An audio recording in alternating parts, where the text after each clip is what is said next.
A Dream and Its Fulfillment. Written by Joseph T. Johnson at the request of Apostle F. D. Richards for the juvenile instructor in about the year 1918. The afternoon services were over. As I was hitching up my horse to go to the North Ogden lime kilns, my daughter Charlotte asked to go with me to see her Aunt Mary. On the return journey, we called at Bishop George Smuin of the Lynn Ward, 5 Points. There we found the young people of the Sunday School and Mutual Improvement Association preparing for a 4th of July excursion up the famous Ogden Canyon.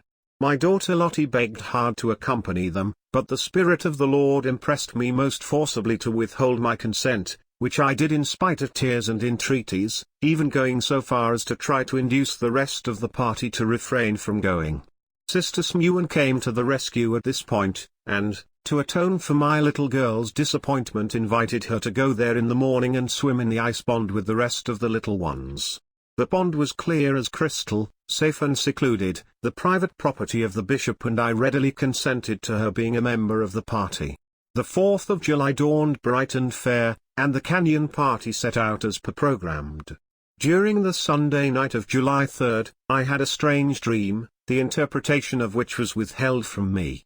Independence Day was celebrated with the same fervor and patriotism which characterizes Mormon celebrations, but in spite of the fact that Apostle Moses Thatcher, the prime favorite orator of his day, was in attendance at Leicester Park, my spirits could not rise to the occasion. My dream had left my mind in a kind of stupor, and I was filled with dark forebodings.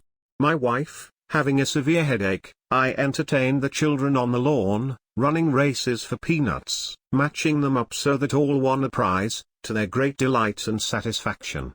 About 7 o'clock Lottie came running in with a white terrified face. "Oh, father," she panted, "George is drowned in the Ogden River." Both brother and sister Smuin had lived at my wife's father's house before marriage. In fact, they had been married from there, so we felt we must go and do what we could to comfort them in the great sorrow that had come upon them. We arrived about 8 o'clock and found the bishop almost frantic with grief. Upon seeing me he walked up to me, crying out in his agony, "My son George is drowned in the Ogden River, he is down in the water right now, I tell you, down there right now." He was broken-hearted. That 4th of July had brought him a shock from which he never fully recovered. Placing my hand upon his shoulder, I looked steadfastly into his face. The Spirit of the Lord rested upon him and he grew calmer. Silently we looked into each other's faces until he broke the deadly stillness with the words, "Don't you know I want you to go up there?" He was my friend, we loved each other, and my heart was torn by his great sorrow. "George," I said, "if you will promise me one thing, I will go up there and I will get your son's body." He looked at me.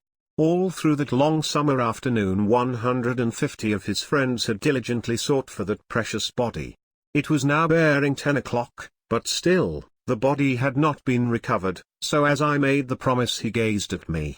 "Promise me that you will keep calm, and I promise you that I will find your boy's body."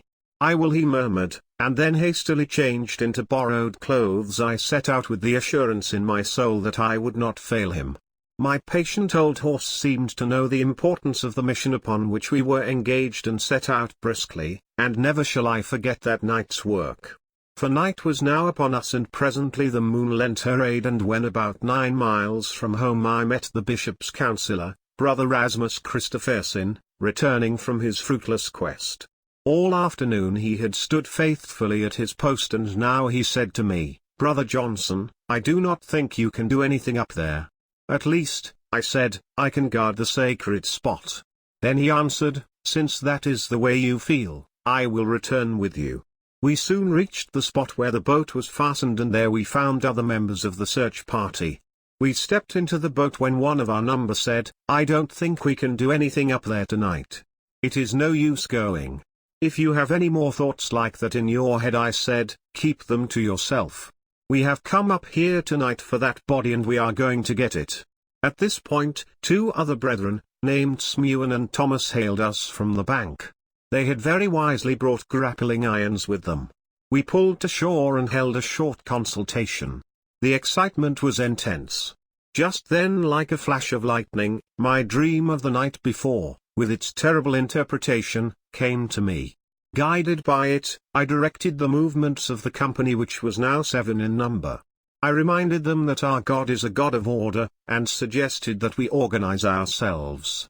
I was offered the leadership, but, mindful of the dream, declined it, giving as my reason that I was not a member of their ward. The bishop's counselor then took the lead, and according to the dream, he called on me to pray. "Where 2 or 3 are gathered together in my name, there am I in the midst of them," were the words of our Lord when he walked this earth, and the truth of them was proven that night. At 11:50 p.m. 6 of us stepped once more into the boat. I took the hook and in secret, blessed it, and every foot of the way we went I knew we were getting nearer to the body, for, as we went, I could plainly see a shaft of golden light descending from the heavens and resting upon the waters. Then we reached the spot where the heavenly light entered the water. I knew the body was there. Directing the men to turn the boat, I said to Brother Peter Nordquist, "I will bring him up on this side." As yet, the hook had touched nothing, but the words had no sooner left my lips when I felt the iron take hold. There was another power up in the canyon that night. As soon as the brethren knew I had touched the body, they all with one accord sprang from their seats and made for the same side of the boat. Remembering my dream once more, with the hook in one hand, and the other hand raised on high, I commanded them to keep their seats. Instantly they complied, and so were saved from a watery grave, for there the water was 15 to 16 feet deep. Aided by Bro. Nordquist alone, I holding the arm and he the foot, while the others rowed, the boat was brought safely to shore, the boat with its precious burden, and the body was laid upon the bank. For a moment we all stood in silent awe with heads bent, and then clear on the night air rang the strokes of the town clock, chiming the midnight hour. 10 minutes from the time we had unitedly appealed to our God, our prayer was answered, and we started home with our sacred, precious burden, reverently covered with quilts. Arriving at Billy Wilson's, we phoned the sad but thankful news that success had crowned our efforts and ere long reached the home of his heartbroken parents.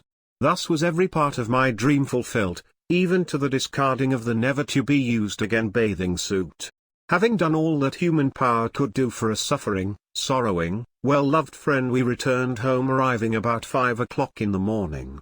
That was the greatest night's work ever accomplished, and I ever thank God for the vision of it. I know that God can lead his servants by night as well as by day, on the water as well as on the land. Members of that night company are still living who can bear testimony of that night's work, but the vision was given alone to me. I am 72 years old and have written this from memory. Joseph T. Johnson, 1237 Porter Avenue, Ogden, Utah.